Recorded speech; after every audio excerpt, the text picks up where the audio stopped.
What's going on, you guys? Welcome back to another video. My name is Hut8, and today we are going to be filming a video where we tour the Hut8 Mining facility. We're going to be mining for some Bitcoin today, and I'm joined with James from Hut8. He's the manager and supervisor at all of their facilities. He's the lead of operations, and I'm very excited for this tour today. James, how are you doing? Awesome. I'm glad to have you guys here. Looking forward to taking you on a tour of our facility and showing you around, showing what we do competitively better than others, maybe. Awesome. Well, I'm excited to mine some Bitcoin today. Thank you so much for having us. Let's jump into it.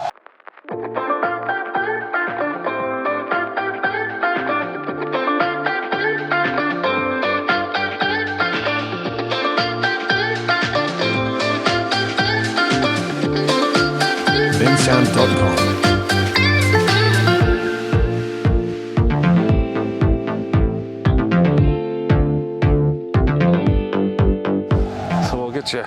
We'll get you signed in and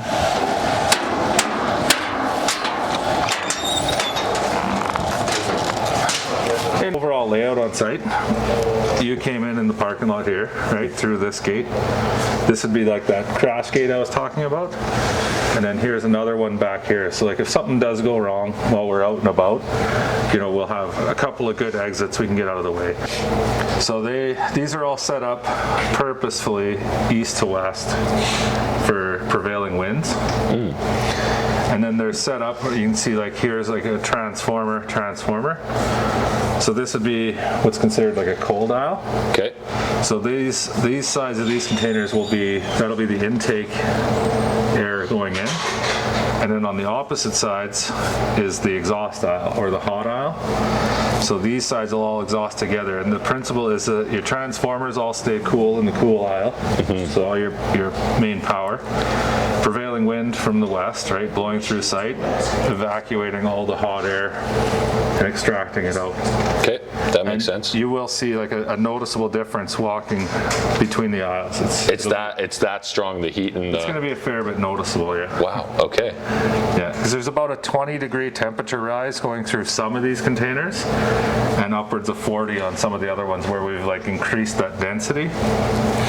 So when it's really cold out and you're chilly, you just go for a walk through the miner field. Yeah, you can get right up to a container and it'll warm you up a bit, but even like when you get down to like -30, it's still only like -10 coming out the other side with velocity. Geez. So it's a little bit different. I'm just gonna grab the same glasses there. Everybody got their earplugs in? Yeah. Earplugs in.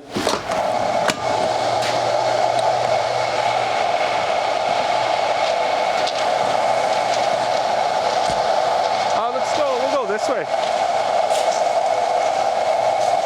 So here's like, you can see like we're in a cold aisle. You know, it's ambient temperature outside, that kind of thing. Once we go through walking this way, you'll quickly appreciate the terminology. Okay.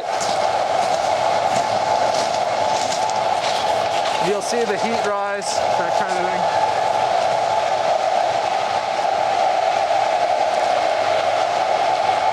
Oh yeah, that's warmer. And like today's a bit different because the wind's somewhat from the north. So it's a little bit different, but when you walk past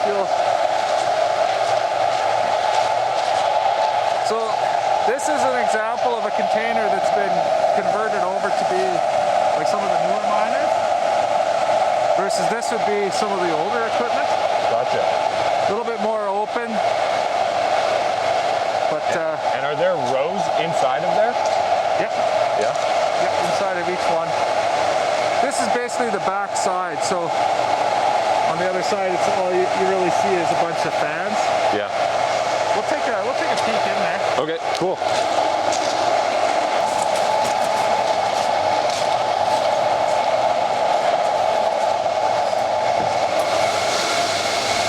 So here's one with like some of the, you can feel just the sheer airflow going in here. Wow. Holy cow. That's all driven just by airflow through by the miner fans themselves. So is this one miner right here? That's one miner. That's one of the slightly older style. Yeah. That one would be about 2 years old, 2 to 3 years old. Wow. That is so cool. Can he walk in there? Yeah, you can go in a little ways. It's going to be pretty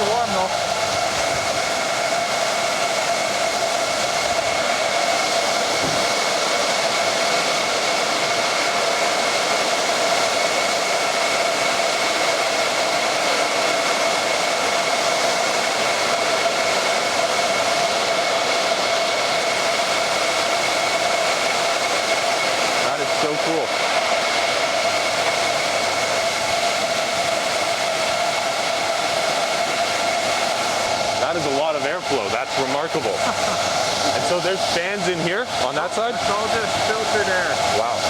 Wow. And recently, like we just recently switched to this type of filter. These are 100% reusable, so we just cut down our waste by 2 filter changes a year. I was gonna say that's a lot of filters to go through. Right? So that's just a huge amount of waste that's no longer going to the landfill. It's just a simple rinse out because there's no contaminants or anything. It's just dust and stuff from. And so this box it's just shipped in on a truck, right? Yep. It's just brought in really simply and then set up like this on posts. Yeah, it's the same. Basically, this is like the same basic dimensions as like any shipping container. Wow, beautiful. Yeah. And then, are these new miners here, or are these old No, ones? these are ones that we've pulled out for some of the upgrades that we've put in. We'll go into one of those other containers too, and you'll see the difference. We'll Okay. go one up this way, maybe. Actually, we'll go in this one right here. So this container here, you probably noticed all the Ethernet kind of hanging, not doing anything. So that's in advance of us moving some new equipment in there, because that's where we can double up on the amount of miners, right? Yeah. Just that much more efficient. What is going through the Ethernet cable?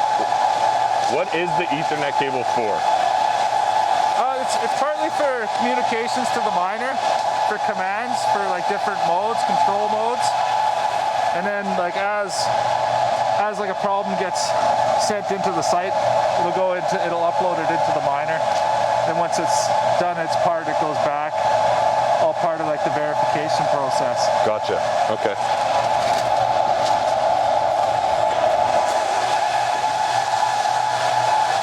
This one here will have some of the newer miners in it. Yeah. It's not totally full, but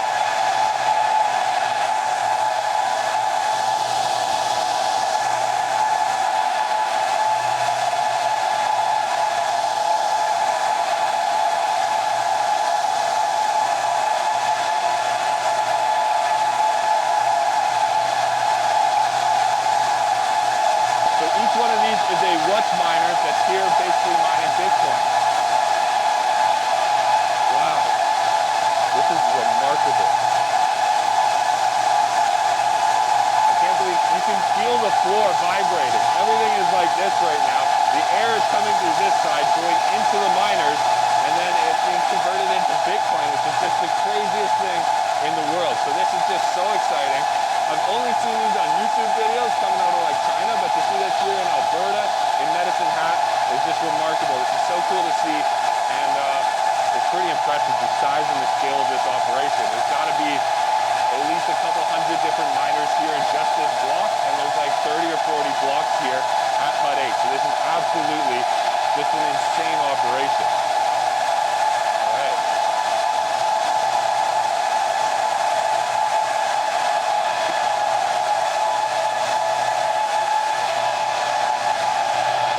I'm amazed at the size difference in the miners.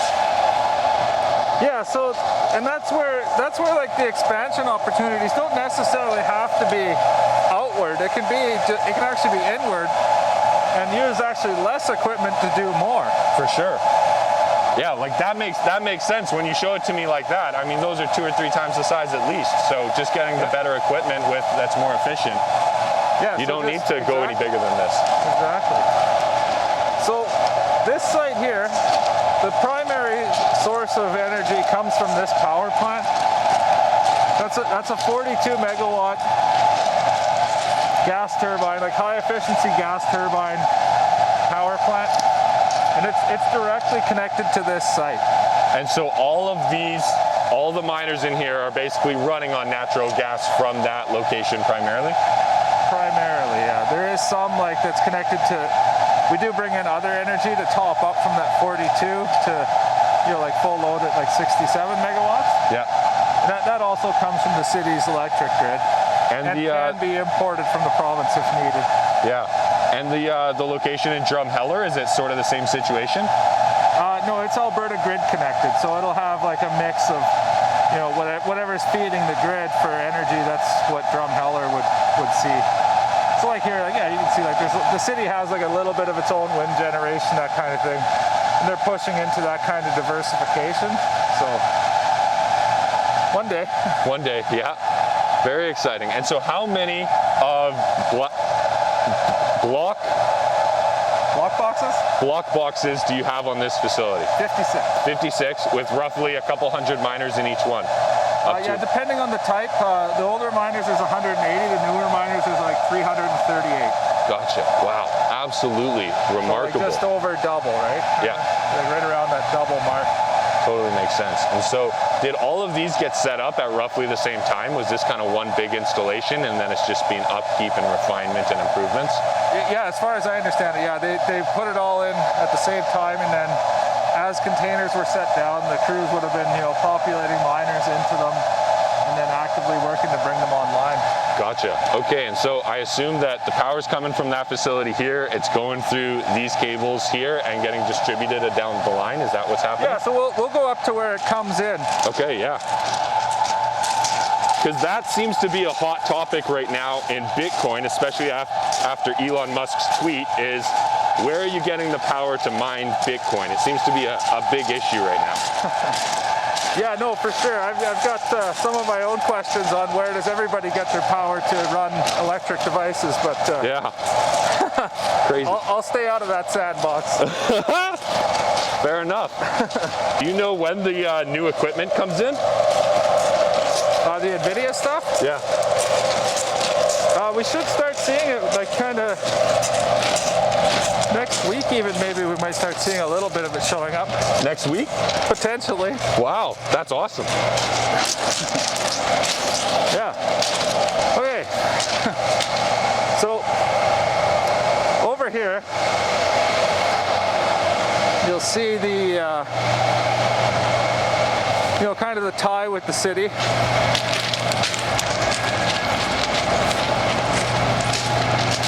This lower tray. Yeah. That's it.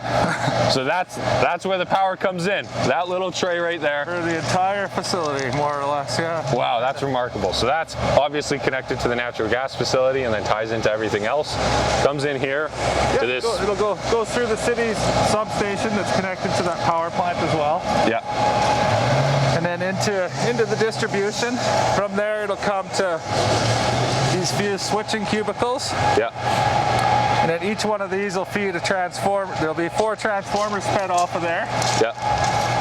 Each transformer feeds 2 containers. Gotcha. Wow. What an operation. This is absolutely massive. Yeah. And actually, here you can kind of see, like, this is another container that's getting prepared for some newer equipment that they'll be putting in there right away. So they're removing some of the old stuff, we'll secure it into storage. And then, yeah. Very exciting. Can we take a look in there? It'll be mostly empty. The guys are kind of working in there. Oh, okay. We'll leave them alone. We'll just see.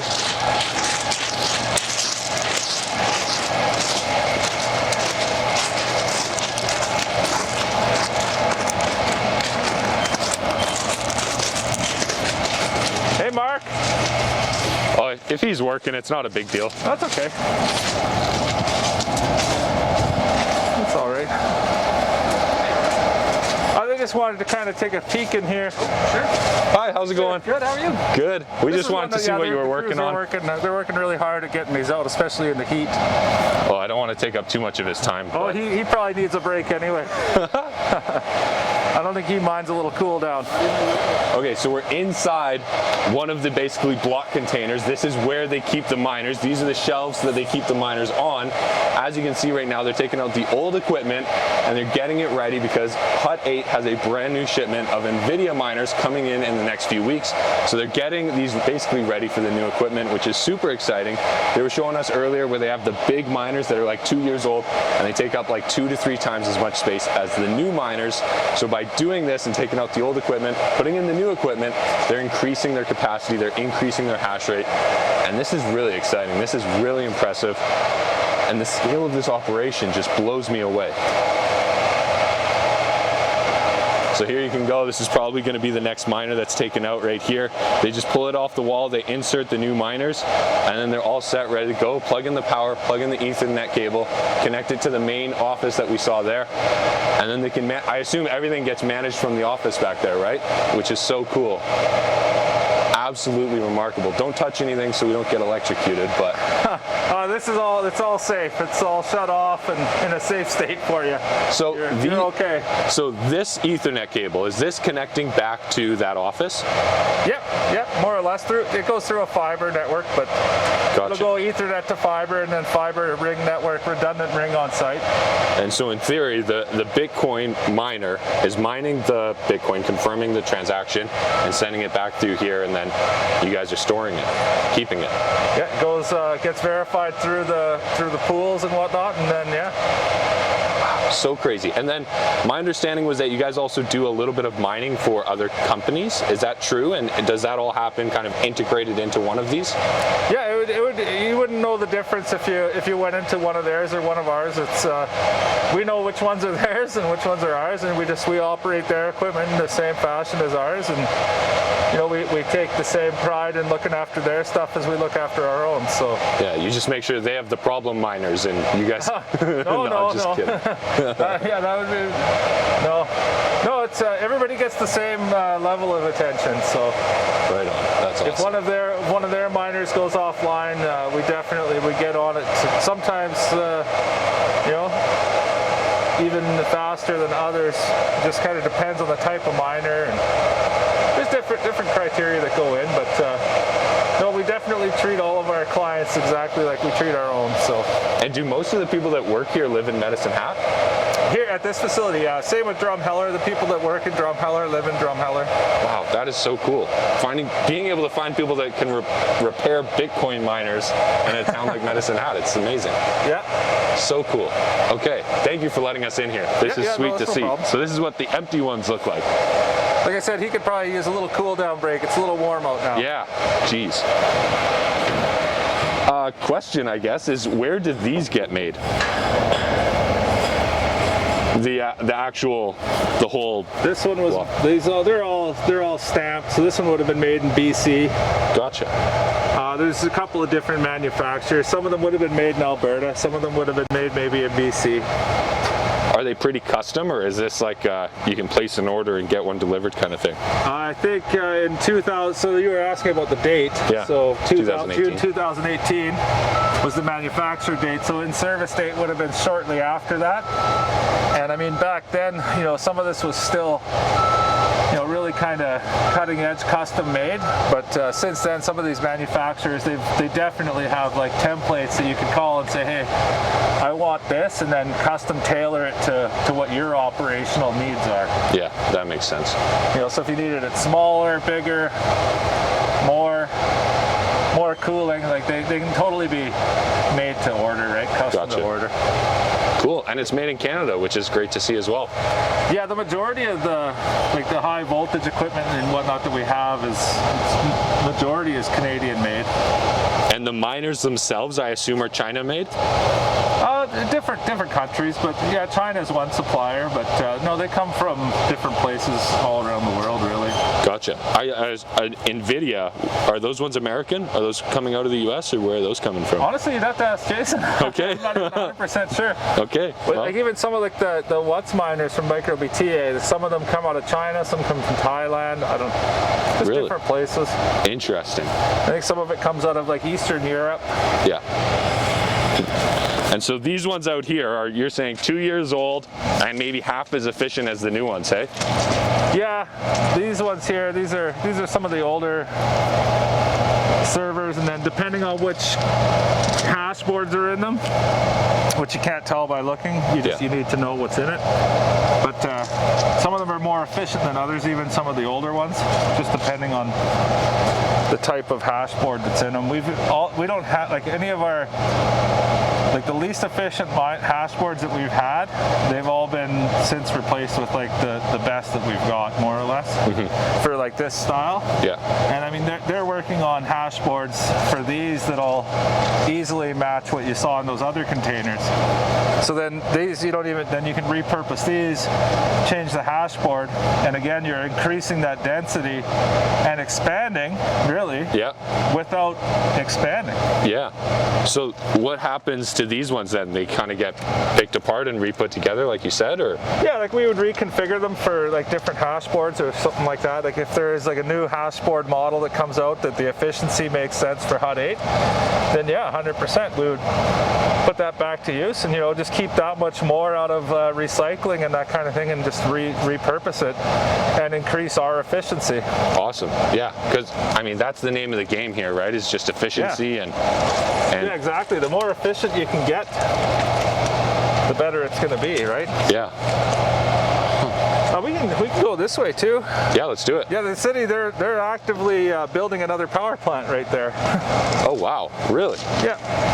Because they know you guys are coming, or? I'm not going to say anything about that, but yeah, no, the city's actually building a twin to this one.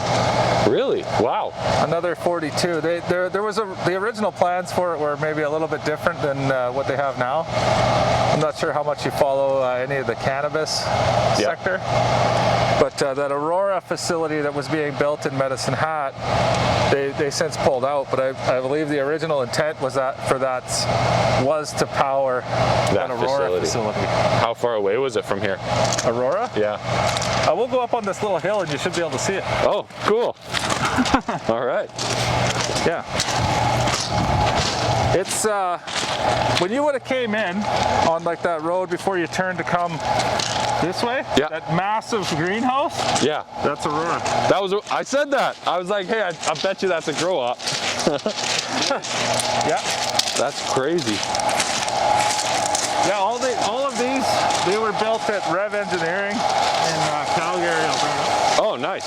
Right on. Hometown. Local contributions. Yeah. Yeah, it's always nice when you can find vendors in Canada that are every bit as competitive as anybody else out there, and you know, keep the money in local markets. It's just always better that way. It's a nice thing to be able to do. Yeah. Now we're on a cool side again. Yeah. There's actually some of those filters. These ones are awaiting a wash. Okay. Do you do that here? We take them off site.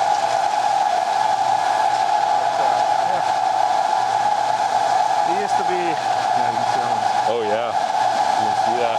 So these ones are waiting for you to go to get a wash. But instead of getting, you know, just disposables, this is so much better. Because if you had to replace those every year, we usually will clean them. They were replacing them twice a year. Basically in the spring and in the fall. Yeah. Wow. And now we can just cycle them through, wash them out, and let her rip. Beautiful. That's awesome. So I guess from like an investor cost perspective, you know, cutting costs just by finding ways that are actually more environmentally friendly too. That's what people like to see. I mean, that's huge. Those were custom designed for these containers. The filters work? They're not like an off the shelf. You couldn't go buy them. Yeah. Those all had to get custom made. Wow. What's the biggest difference between this one and Drumheller? Physical size, really. Layout's a little different in Drumheller. It's a little different layout, but they use the same containers, just not as many of them. It's a little bit smaller. Gotcha. But that would be the biggest difference. And how quickly is the performance of the miners improving over time from your perspective and what you're seeing here? Well, yeah, like I was saying in the repair shop, I see the same name of a miner come in with a different version stamp and, you know, significantly better hash rate on it. So I think it's improving fast as they figure out better ways or different ways to increase the density on the boards, on the hash boards themselves, and then really excited to see the GPU stuff, how well it performs. So. Yeah, because that's going to be mining Ethereum. Is that correct? Ethereum, yeah, and then convert it to Bitcoin is the plan, I believe. Gotcha. And is the process for you different in any way going after Ethereum compared to Bitcoin? Not really. Cool. It's just little different control software and like how we manage the machines. I mean, we're going to have a little bit of a learning curve. Yeah. But once that learning curve's sorted out, we'll be running a Ferrari instead of a Taurus, Sweet, that's exciting. Yeah. That's the way to do it. Yeah, no, it is. That's a real exciting one for a lot of people around here. You'd asked about hodlers and stuff, and yeah, like there's definitely hodlers here. Yeah. And they work here and they love working here because they're doing a job that they something that they truly believe in. Yeah. And it makes a difference in attitudes and everything. So it's awesome. So when Bitcoin goes up by 10% overnight and everybody comes into work the next morning, is everybody a little bit happier in the office? Yeah, I mean, of course, right? It lends to that environment. But when it goes down, they'll take like a Post-it note and put it on the board where it should be. So they look at that number instead of what the reality is. No, it's kind of funny, some of the little things. But no, yeah, of course, I mean, it goes up, people are happier. It goes down, they go, well, you know what? It's coming back. And then they'll post their number where it's going. So. Because like as a day trader or somebody that looks at it, it's like, okay, this is where it's at, and you kind of stay up to date with it. But you live in this every single day, so it's like it's a whole new world, especially to somebody that, for me, I just research it mostly at home rather than coming out to a facility like this. So this is so cool to see. This is really neat. No, it is really cool. And myself personally, like my whole career was basically primarily oil and gas based, right? Yeah. And then this opportunity with Hut8 came along because of COVID. They shut down a lot of the stuff going on different places in one of the projects I was on. And with that, I mean, I got to go build a great big world-class solar farm before I came to Hut8. Cool. Actually, you would have drove by it, the one just a little bit outside of Medicine Hat, about halfway between Brooks and Medicine Hat. Yeah, we drove past that. I built that. Really? Did all the electrical on that, yeah. So wow, some cool. Yeah, I got to do some different things that I wouldn't have ventured out of oil and gas out of the COVID world not come about. And now here I am, and from my standpoint, yeah, like I get it. It's everything here is either electric or IT based. So somebody with a good electrical or IT background, they're perfect fits for these kinds of roles. Yeah, it's the perfect skill set. So that's so cool. Anyway, James, thank you so much for having us out here. I really appreciate the tour. Yeah. I really appreciate you taking the time and spending the day with us and inviting us out. So thank you for joining me on the channel, awesome. And I really appreciate it. Yeah, right on.